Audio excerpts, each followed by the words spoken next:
Hey guys, in this video I'm going to show you some of the tips and tricks when it comes to calibrating your Gymkana 944. So let's go ahead and get started. You always want to keep your calibration or your toolbox out of the way so only you or the technician is able to access it. You don't want your sales force touching it. You have a lot of parts in it. Always keep your parts organized and nice and neat. So we have our cutting bits. We have the 2 mil, a 1.5 mil, 2 mil, 2 mil, and 2 mil. I've noticed that if you use the SGS options, those are workable, but they're not going to be the ideal options. You still want to use the factory like Keyline or Gymkana / Keyline cutting bits. Have your extra tracers. Tracers are important. Don't use aftermarket ones. You need to use the factory ones.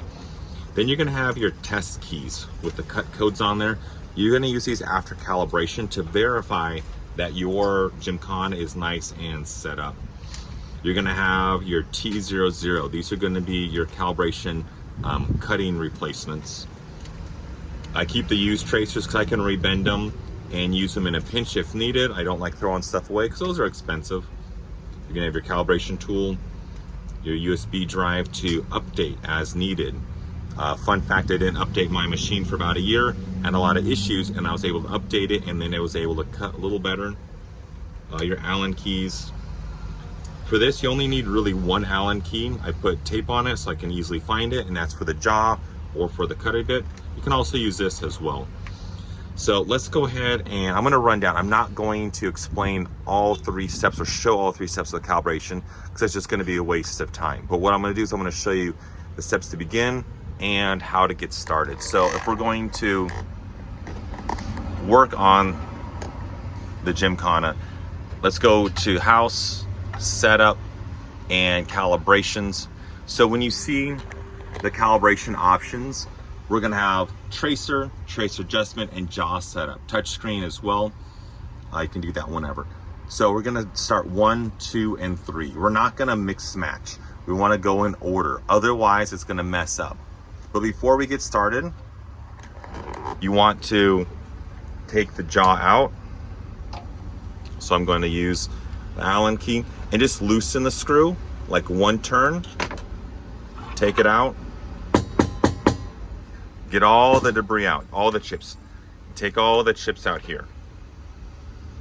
Make sure there's no debris in here. Do not touch the tracer. Don't brush this way, brush down. So you want to clean this first. And the biggest problem I see is you have the cutting bit here. People line it up like so. Oh, the cutting bit in this line, it looks good. And then they tighten. Wrong. You want to slide it all the way forward. Please understand that. You don't line it up with your eye. You line up all the way. This whole jaw moves as it cuts. So you press with a finger and tighten, or you hold and you tighten. You want to make sure it's all the way over. And then hand tighten back to normal, and then you're good.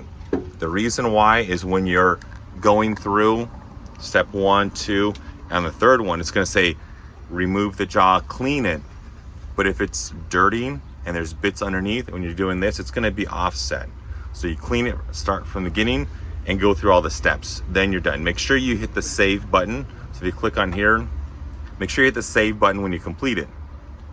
You want to make sure that it's going to be in the under 3 mark. So if it's 0 and 3, that's okay. If it's like 15 and 30, it's way off. That means your tracer is bent.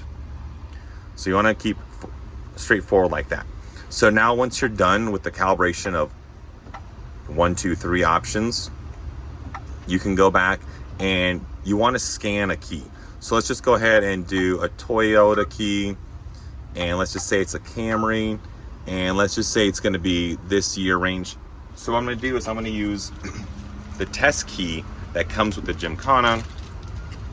It has the code on there. And I'm going to go ahead and put it in. Now, a lot of times people, I've noticed, they will have the Toyota key. See how it's flat? What they do is have it shifted like that. That's wrong. It's not going to decode correctly. See how it's angled? And if you tighten it, It doesn't know. It tightens and it's secure, but it's way off. See how it's angled?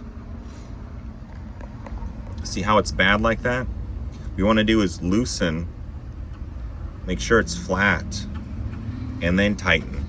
So let's go ahead and put it at U1. Tighten, just hand tighten. Don't use hand tools on here. And I'm going to close it, and I'm going to hit next, and I'm going to decode it, and I'm going to hit next again. So let's go ahead and watch it do its thing. Let me back up a little. So you're going to notice that it's going through and it's touching. So the tracer is touching the little square, making sure that the jaw is in its right place, making sure the depth is correct. And now the cutting bit is touching. Okay, cool. So now everything's correct. Now it's going to touch the tip of the key.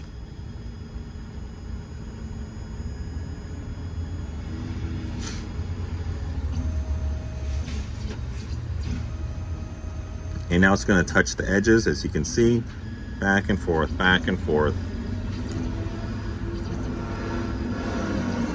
So you always want, after you calibrate, you always want to check with a key that you know what the cut code is, so you make sure that it's correct and calibrated.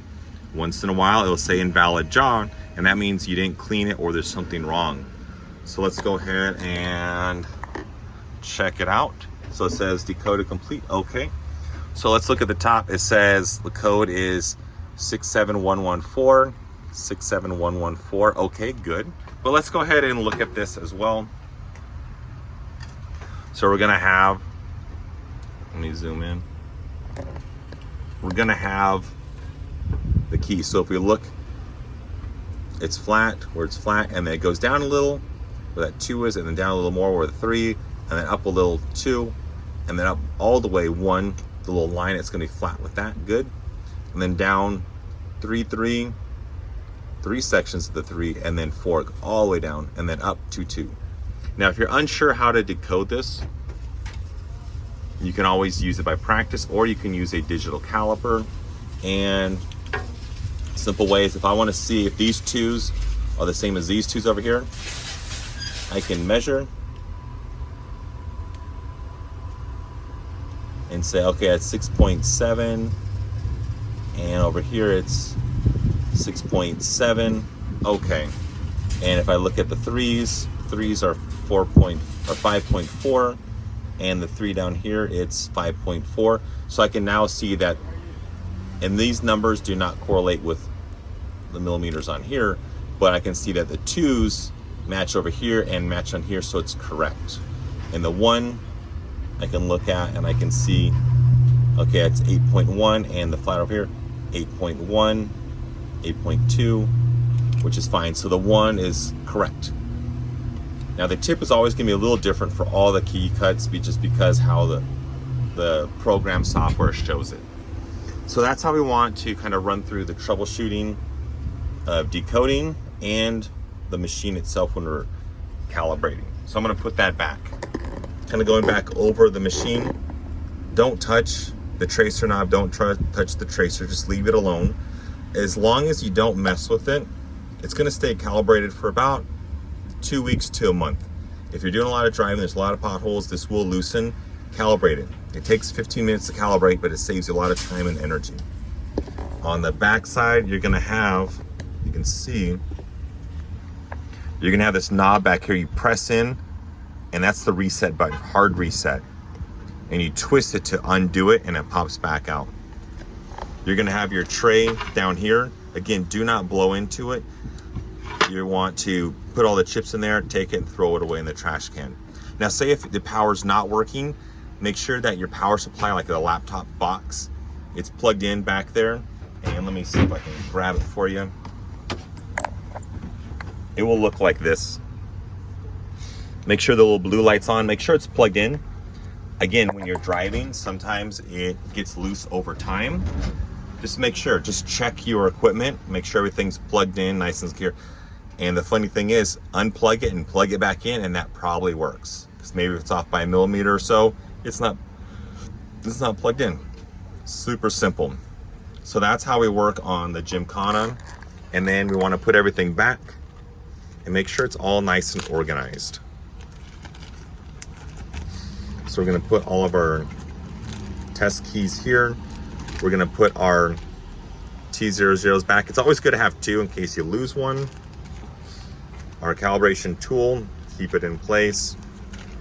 We have our extra tracers, always have extras. So I have 4 extra tracers just in case. I have an extra Gymkana just in case. It's always good to have extra machines and tools, because if one goes down, then you're out. And that's how we kind of work on the Gymkana 994. It's a very useful machine. As long as you take care of it, it will take care of you. Thanks guys, see you next time, bye.